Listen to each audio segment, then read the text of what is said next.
নমস্কাৰ এই মুহূৰ্তত আহি পৰিছে সন্ধিয়াৰ কেইবাটাও বিগ ব্ৰেকিং নিউজ। আজি হৈছে ৭ ছেপ্টেম্বৰ। ৰাজ্যৰ প্ৰতিগৰাকী মহিলাৰ বেংক একাউণ্টত কাইলৈ প্ৰদান কৰা হ'ব ৫টা নতুন আঁচনিৰ টকা। অসমৰ মুখ্যমন্ত্ৰী ডক্টৰ হিমন্ত বিশ্ব শৰ্মাই কেইবাটাও গুৰুত্বপূৰ্ণ মন্তব্য কৰিছে সংবাদমেলযোগে।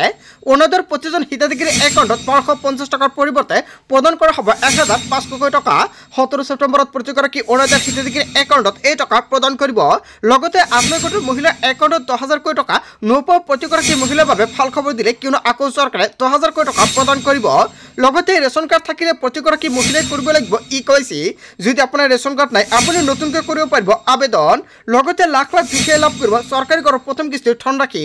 কেইবাটাও ৰাজনৈতিক খবৰৰ লগতে অৰাজনৈতিক খবৰ যুগুত কৰা হৈছে আজিৰ দিনটোত। গোটেই অসম তথা ভাৰতৰ বিভিন্ন প্ৰান্তৰ পৰা যুগুত হৈছে কেইবাটাও ডাঙৰ খবৰ। এনেবোৰ খবৰ নিতৌ পাই থাকিবলৈ চেনেলটি ছাবস্ক্ৰাইব কৰি ভিডিঅ'ৰ এটা লাইক কৰিবলৈ নাপাহৰিব। আজিৰ আমাৰ প্ৰথম খবৰ এক গুৰুত্বপূৰ্ণ খবৰ হৈছে অসমবাসীৰ বাবে এটা ডাঙৰ খবৰ। অৱশেষত চিন্তামুক্ত হ'ল হাজাৰ হাজাৰ মহিলা। তালিকাৰ পৰা নাম কৰ্তন হোৱা প্ৰতিগৰাকী মহিলাই লাভ কৰিব অৰুণোদয় আঁচনি। অসমৰ মুখ্যমন্ত্ৰী ডক্টৰ হিমন্ত বিশ্ব শৰ্মাই বৃহৎ মন্তব্য কৰিছে। জুন আৰু জুলাই আগষ্ট মাহতে লাখ লাখ হিতাধিকাৰীৰ নাম কৰ্তন কৰিছে তালিকাৰ পৰা। যদি আপোনাৰ নামটো কৰ্তন কৰিছে তেনে ক্ষেত্ৰত আজিয়ে কৰক আবেদন। অসমৰ মুখ্যমন্ত্ৰী ডক্টৰ হিমন্ত বিশ্ব শৰ্মাই নতুনকৈ অৰুণোদয় আঁচনিৰ প্ৰপত্ৰ বিতৰণ কৰি আছে। আপুনি প্ৰপত্ৰ ক'ৰ পৰা লাভ কৰিব, কেনেকৈ আবেদন কৰিব সম্পূৰ্ণকৈ শেষত জনাই দিয়া হ'ব। অৰুণোদয় আঁচনি নোপোৱাকৈ কোনো এগৰাকী মহিলা নাথাকিব অসমত। মুখ্যমন্ত্ৰী ডক্টৰ হিমন্ত বিশ্ব শৰ্মাই বৃহৎ ঘোষণা কৰিছে। ঘৰতে বহি আবেদন কৰিলে লাভ কৰিব অৰুণোদয়ৰ ধনৰাশি। ইয়াৰ বাবে পূৰণ কৰিব লাগিব প্ৰপত্ৰ পূৰণ কৰি প্ৰেৰণ কৰিব লাগিব ASL RM লৈ DC অফিচলৈ নোযোৱাকৈ লাভ কৰিব এই ধনৰাশি। ৰাজ্যৰ প্ৰতিগৰাকী জীৱিকা সখীয়ে লাভ কৰিব অৰুণোদয় আঁচনি। লগতে আত্মীয়গোটৰ প্ৰতিজন মহিলাৰ বাবে ভাল খবৰ দিছে। যদি আপুনি এজন আত্মীয়গোটৰ মহিলা তেনে ক্ষেত্ৰত আপুনি লাভ কৰিব অৰুণোদয় আঁচনিৰ সুবিধা।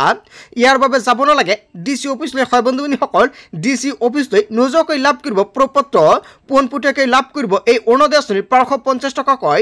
১২৫০ টকা প্ৰতিগৰাকী মহিলাই লাভ কৰিব। গেছ কিনিলে আপুনি লাভ কৰিব অতিৰিক্ত ২৫০ টকাকৈ। লগতে অৰুণোদয় আঁচনিৰ প্ৰপত্ৰ ক'ৰ পৰা সংগ্ৰহ কৰিব। চ' বন্ধু-বান্ধৱীসকল, আপুনি পঞ্চায়ত বা ব্লকত গৈ আপুনি সংগ্ৰহ কৰিব পাৰিব অৰুণোদয় আঁচনিৰ প্ৰপত্ৰ। যদি আপোনাৰ নাম কৰ্তন হৈছে তেনে ক্ষেত্ৰত আবেদন কৰিব পাৰিব। যদি আপুনি আত্মীয়গোটৰ এজন মহিলা তেনে ক্ষেত্ৰত আপুনি কৰিব পাৰিব আবেদন। কেৱল এয়াই নহয়, যদি আপুনি এজন দুখীয়া আপুনি যোগ্য নতুনকৈ আবেদন কৰিব তেনে ক্ষেত্ৰত কৰিব পাৰিব। সকলোকে অসমৰ মুখ্যমন্ত্ৰী ডক্টৰ হিমন্ত বিশ্ব শৰ্মাই অৰুণোদয় 3.0ৰ প্ৰপত্ৰটো আবেদন কৰিবলৈ আহ্বান জনাইছে। লগতে যিসকল হিতাধিকাৰীয়ে নতুনকৈ অৰুণোদয় 3.0ত আবেদন কৰিছে ১৭ ছেপ্টেম্বৰত লাখ লাখ মহিলাৰ একাউণ্টত ১২৫০ টকাকৈ প্ৰদান কৰিব। তাৰ পিছত অসমবাসী ৰাজ্যক জনাইছে আমাৰ পৰৱৰ্তী খবৰ গুৰুত্বপূৰ্ণ খবৰ। লগতে ডাঙৰ খবৰ, গুৱাহাটী উচ্চ ন্যায়ালয়ৰ নিয়ম উলংঘা কৰি বিপদত চৰকাৰী বিষয়া। ধুবুৰী উপায়ুক্ত, অতিৰিক্ত আয়ুক্ত আৰু ৰাজচক্ৰৰ বিষয়ালৈকে জাননী জাৰি কৰা হৈছে। উচ্ছেদৰ সময়ত উচ্চতম ন্যায়ালয়ৰ ৰায় উলংঘা কৰাৰ অভিযোগ উত্থাপিত হৈছে। উচ্ছেদৰ পূৰ্বে জাননী জাৰি নকৰাৰ অভিযোগত উচ্চ ন্যায়ালয়ৰ কাষ চাপিছিল উচ্ছেদিতই। ইয়াৰ পিছতে কাৰণ দৰ্শৰ জাননী জাৰি কৰিছে উচ্চ ন্যায়ালয়ে। মুখ্য ন্যায়াধীশ আশুতোষ কুমাৰ আৰু ন্যায়াধীশ অৰুণ দেৱ চৌধুৰীয়ে বিচাৰপীঠৰ এই নিৰ্দেশনা জাৰি কৰিছে। ৫১ জন উচ্ছেদিতৰ আবেদনৰ ভিত্তিত প্ৰদান কৰা হৈছে এই নিৰ্দেশনা।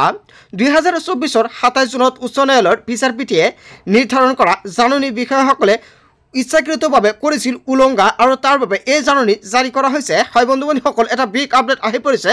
আজিৰ ভিডিঅ'টো সকলোৱে বেছি বেছিকৈ শ্বেয়াৰ কৰি দিব। তাৰপিছত অসমবাসী ৰাজ্যক জনাইছে আমাৰ পৰৱৰ্তী খবৰ গুৰুত্বপূৰ্ণ খবৰ। লগতে ডাঙৰ খবৰ, ন্যায় বিচাৰি অভিযান চলোৱা জাতীয় সংগঠনৰ নেতা আৰক্ষীৰ জালত। হয় বন্ধু-বান্ধৱীসকল, এটা বিগ আপডেট আহি পৰিছে। চিতু বৰুৱা চাৰি সতীৰ্থ নেতাক আটক কৰা হৈছে। শিৱসাগৰৰ কৃষক বজাৰত ন্যায় বিচাৰি কৰিছিল দাদাগিৰি। জাতীয় সংগ্ৰামী সেনাৰ নেতাই ন্যায় বেপাৰীক দিছিল ধমক। সমন্বয়ক ৰিদীপ ডেকা আৰু অজয় ডেকা আৰু মুন্না বেচকক আটক কৰা হৈছে। বজাৰে বজাৰে ন্যায় বিচাৰি আৰম্ভ কৰিছিল অভিযান। সতীৰ্থ আটক কৰিলে মিয়া বিৰোধী অভিযান অব্যাহত ৰখাৰ হুংকাৰ দিছে এতিয়া চিতু বৰাই। হয় বন্ধু-বান্ধৱীসকল, এটা বিগ আপডেট আহি পৰিছে। আজিৰ ভিডিঅ'টো সকলোৱে বেছি বেছিকৈ শ্বেয়াৰ কৰি দিব। আচলতে চিতু বৰাই যিটো মিয়া বিচাৰি অভিযান আৰম্ভ কৰিছে, জনতাই কি ক'ব? যদি জনতাৰ কিবা মন্তব্য কৰিব লগা থাকে আপোনালোকৰ মন্তব্যটো নিশ্চয় কমেণ্ট বক্সত জনাই দিব। তাৰপিছত অসমবাসী ৰাজ্যক জনাইছে আমাৰ পৰৱৰ্তী খবৰ গুৰুত্বপূৰ্ণ খবৰ। লগতে ডাঙৰ খবৰ, সমগ্ৰ দেশত বলবৎ হোৱাৰ দিশে SIRক লৈ বৃহৎ সিদ্ধান্ত লোৱাৰ সম্ভাৱনা। দেশজুৰি SIR বলবৎক লৈ নিৰ্বাচন আয়োগৰ গ্ৰীণ সিগনেল 10 তাৰিখে প্ৰতিখন ৰাজ্যত নিৰ্বাচন আয়োগৰে ৰুদ্ৰদ্বাৰ বৈঠক 10 ছেপ্টেম্বৰত দিল্লীৰ চূড়ান্ত বৈঠকত লোৱা হ'ব সিদ্ধান্ত পুনৰবাৰ নাগৰিকত্বৰ প্ৰমাণ দিব লাগিব দেশৰ নাগৰিকে 2026 পূৰ্বে নতুন সিদ্ধান্তত উপনীত হোৱাৰ সম্ভাৱনা বিহাৰৰ পাছত SIRক লৈ ল'ব পাৰে দ্বিতীয়টো বৃহৎ সিদ্ধান্ত দেশৰ নাগৰিকক SIRত অন্তৰ্ভুক্ত কৰিবলৈ অতিৰিক্ত নথিৰ পৰামৰ্শ বিচাৰি কেৱল এয়াই নহয় ভোট কেন্দ্ৰৰ সঠিক সংখ্যাৰ ৰিপৰ্ট দিব লাগিব নিৰ্বাচন আয়োগক 30 ডিচেম্বৰত অন্ত পৰিব বিহাৰৰ SIRৰ প্ৰক্ৰিয়া ইয়াৰ পাছতে সমগ্ৰ দেশজুৰি বলবৎ হ'ব SIR ভোটাৰ তালিকাৰ পৰা কৰ্তন হ'ব পাৰে সন্দেহযুক্ত লাখ লাখ লোকৰ নাম সমগ্ৰ দেশজুৰি বলবৎ হোৱাৰ দিশে SIR হয় বন্ধুবান্ধৱীসকল SIRক লৈ এটা বিশেষ আপডেট আহি পৰিছে জনতাই কি ক'ব জনতাই SIR বিচাৰে নাই নিশ্চয় কমেণ্ট কৰি জনাই দিব তাৰপিছত অসমবাসী ৰাজুক জনাইছো আমাৰ পৰৱৰ্তী খুবেই গুৰুত্বপূৰ্ণ খবৰ লগতে ডাঙৰ খবৰ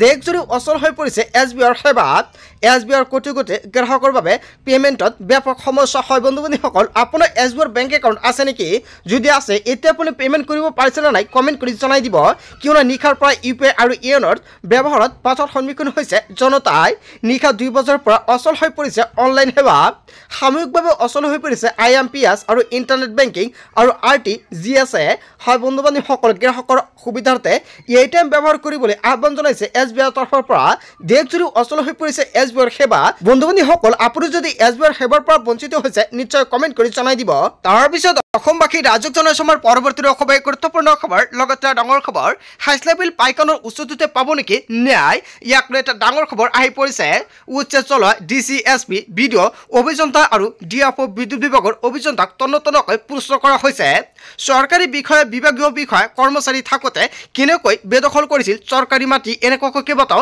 ডাঙৰ প্ৰশ্ন উত্থাপিত কৰিছে কিয় দিয়া হৈছিল চৰকাৰী সা সুবিধা সেই অঞ্চলত ৰাজ্যপালৰ তদন্ত কমিটি তন্নতন্নকৈ প্ৰশ্ন কৰিছে চৰকাৰী বিষয়া কৰ্মচাৰীসকলক গোৱালপাৰা পালকডুবিৰ নতুন আৱৰ্ত ভৱনত চৰকাৰী বিষয়াক তদন্তৰ কমিটি 2010 চনৰ পৰা 2024 চনলৈকে গোৱালপাৰা জিলাত কৰ্মৰত বন বিভাগৰ DFO কেৱল এয়াই নহয় আঞ্চলিক বন বিষয়া জিলা পৰিষদৰ মুখ্য কাৰ্যবাহী বিষয়া সকলো পৰিব বিপদত কিয়নো সকলোৰ বিৰুদ্ধে জাননী জাৰি কৰা হৈছে ভিডিঅ' লোক নিৰ্মাণ বিভাগৰ কাৰ্যবাহী অভিযন্তা কনিষ্ঠ অভিযন্তা জনস্বাস্থ্য কাৰিকৰী বিভাগৰ কাৰ্যবাহী অভিযন্তা সকললৈ জাননী জাৰি কৰা হৈছে সকলোৰে এতিয়া প্ৰশ্নৰ উত্তৰ দিব লাগিব কনিষ্ঠ অভিযন্তা বিদ্যুৎ বিভাগৰ কাৰ্যবাহী অভিযন্তা সমাজ কল্যাণ বিভাগৰ বিষয়া আৰু জিলা উপায়ুক্ত জিলা আয়ুক্ত অতিৰিক্ত আয়ুক্তক তলব ৰাজ্যপালৰ তদন্ত কমিটিৰ গোৱালপাৰা হাইস্কুল বিল আৰু পাইকান বনাঞ্চলত বেদখল হওঁতে কিয় নীৰৱ হৈ আছিল বন বিভাগ আৰু DC আৰু SP সকল কোনে বেদখলকাৰীক যোগান ধৰিছিল চৰকাৰী আঁচনি বিদ্যুৎ পানী যোগান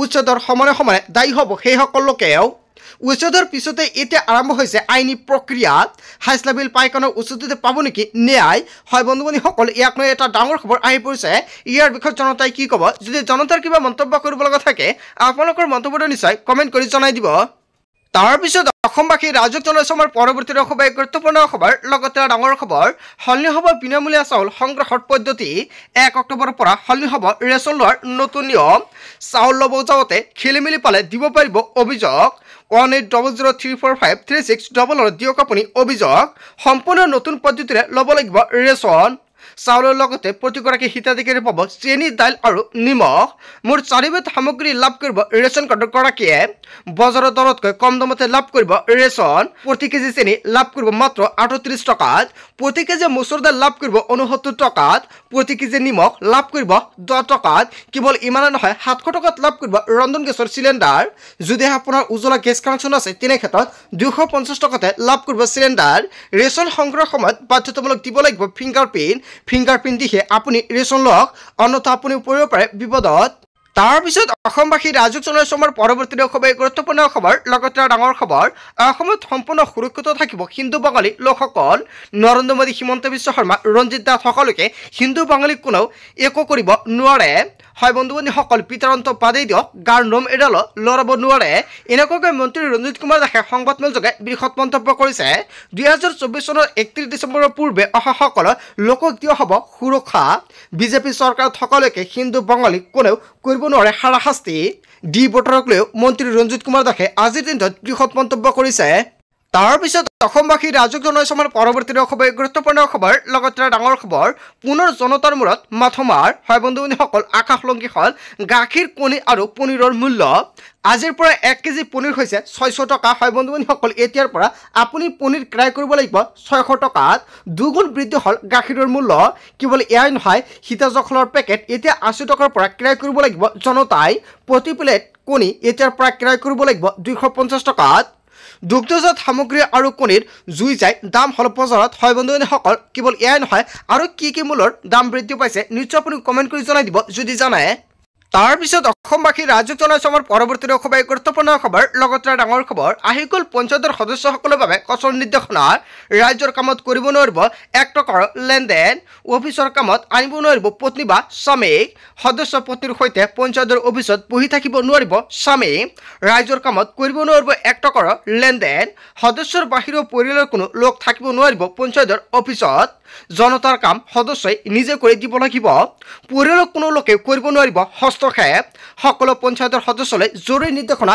জাৰি কৰা হৈছে স্বামীসকলে পত্নীৰ কামত আহি হস্তক্ষেপ কৰিলে স্বামীসকলে পত্নীৰ কামত আহি হস্তক্ষেপ কৰিব নোৱাৰিব যদি এনে কৰিছে দিয়ক অভিযোগ তৎক্ষণাৎ চৰকাৰে ল'ব ব্যৱস্থা পঞ্চায়তৰ প্ৰতিনিধিলৈ চৰকাৰৰ কঠোৰ নিৰ্দেশনা মন্ত্ৰী ৰঞ্জিত কুমাৰ দাসে আজিৰ দিনটোত কেইবাটাও বৃহৎ মন্তব্য কৰিছে বন্ধু বান্ধৱীসকল গোটেই অসম তথা ভাৰতৰ বিভিন্ন প্ৰান্তৰ পৰা যুগত হৈছে কেইবাটাও ডাঙৰ খবৰ এনেবোৰ খবৰ নিতেও পাই থাকিবলৈ চেনেলটি ছাবস্ক্ৰাইব কৰি ভিডিঅ'ত এটা লাইক কৰিবলৈ নাপাহৰিব সো থ্যাংক ইউ ফৰ ৱাচিং ফুল ভিডিঅ'